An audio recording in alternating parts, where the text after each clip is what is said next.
Pirms 5 gadiem Sijā Malavs uzsāka tradīciju vasaras saulgriežos ogrēniešiem piedāvāt pēc senām receptēm gatavotu mājas sieru. Prieks, kad ir atnākuši.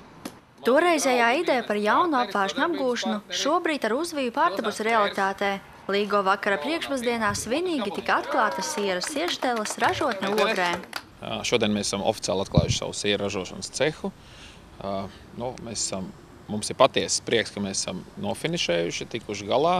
Arī šī grūtajā laikā, kas bija mums te aizmugurē, drusku ar krīzi saistīts.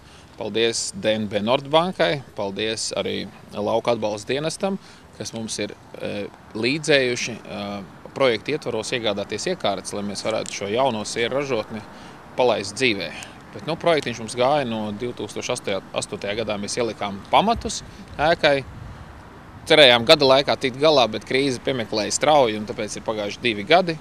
Bet mēs esam finišējuši un pašiem prieks, ka mēs varam ražot un piedāvāt jaunu produktu Ogrē un vispār Latvijai kā tādai.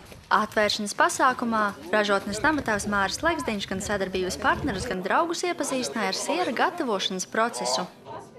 Par to, ka siera gatavošana prasa lielu darbu ieguldījumu, pārliecinājās arī Ogres pilsētas mērs Edvins Barkevičs, atzīstot, ka saimniecēm patiesi ir zelta rokas. Vēl klāt.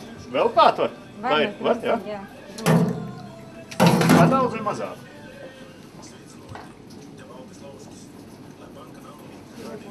No 2 veidu sieriem darbības sākumā Sierštela šodien interesantiem piedāvā 26 dažādus siera veidus, sākot no klasiskajiem ar ķimenēm un dillēm, līdz pat saldajiem sieriem ar kanēlu un mandelēm, un perspektīvā domā arī par jauniem siera veidiem.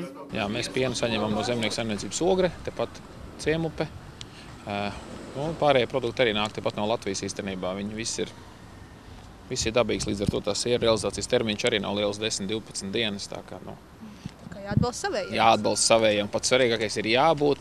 Ir svarīgi, lai pilsētas iedzīvotāji, vispār Latvijas iedzīvotāji, visi ir tādi lielāki patrioti un vairāk ir par savu preci, par savu ražotāju, jo tad jau tā naudiņa paliek Latvijā, viņi neaiziet projām. Ja mēs atbalstam kaut kādus svežzemju uzņēmēju, mēs būtībā tādā veidā aizmirstam par to, kas šeit notiek.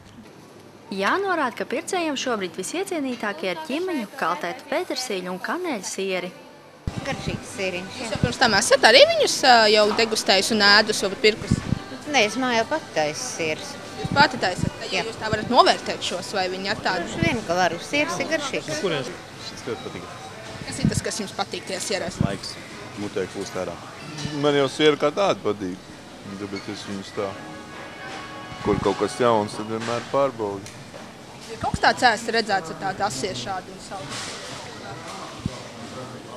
Un tieši tādi taisni ne. Ogrē Sieršteles produkcija pieejama Policijas akadēmijas 98 kafejnīcā konditorijā, savs siera veikals jau darbojas tirdzniecības centrā Dauga un pat sadarbības līgums noslēgts arī ar top lielveikalu. Pirmie soļi spērti arī Rīgas auditorijas iekarošanā. Siera ražotnes projektu līdzfinansē Eiropas Savienība. Ražotne tapusi ar Eiropas lauksaimniecības fonda lauku attīstībai atbalstu.